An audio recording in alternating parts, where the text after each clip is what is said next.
The first I'd heard of Jamie Collins is when someone sent me a link and they just said, you got to check out this documentary.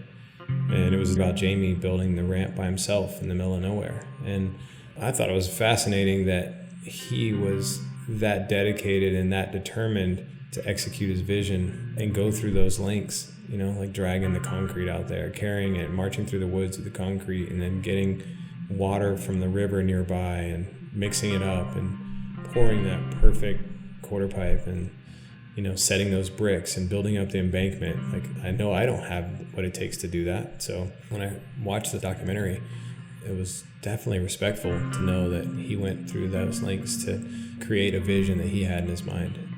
I think the aesthetics of the ramp is the first thing that stands out. One of the sides of the ramp is made of bricks. They're set in dirt. They're not set in concrete. So over time, the dirt settles and, you know, the earth changes.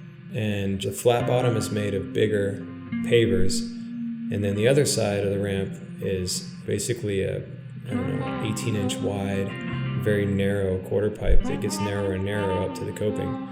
It has a really amazing beauty to it. The fact that it's in a forest, and it looks like the Ewok forest. There's just moss on all the trees, and it's just completely solid green.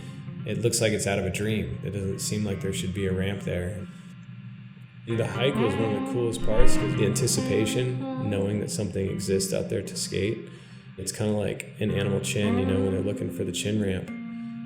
It had that similar feeling where you're like on this quest to skate some hidden gem. And you don't know what it's going to be like, you don't know what it's going to look like. And even if you've seen photos of it, there's still this anticipation of getting there. And, you know, the fact that you have to kind of hike to get to it and it's just completely isolated, I think it adds to the whole feeling of the experience. And I think that was his point.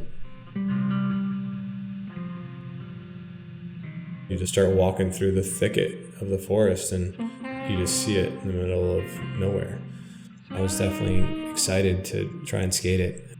It had been some time since it had been skated, so it had like, you know, moss and mold, and some of the bricks had kind of like were displaced. So one side you could barely kick turn. You had to like learn your path from where you could go. It's challenging, but that's kind of what makes it fun.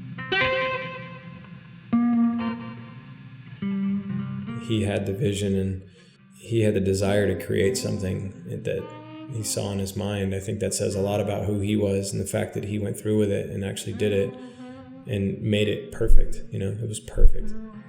And I mean, even though over time the bricks had slipped a little bit, it's still, you could see it. It was a respectfully beautiful ramp. The imagery of it is amazing. I feel lucky to be in a photo on that ramp.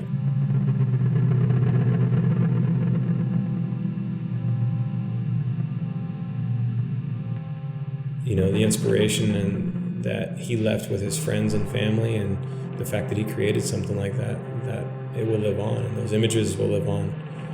I guess it's a blessing for the skateboard community that he finished it before he passed. It's, you know, part of what he left behind for others to see and others to, you know, appreciate, respect.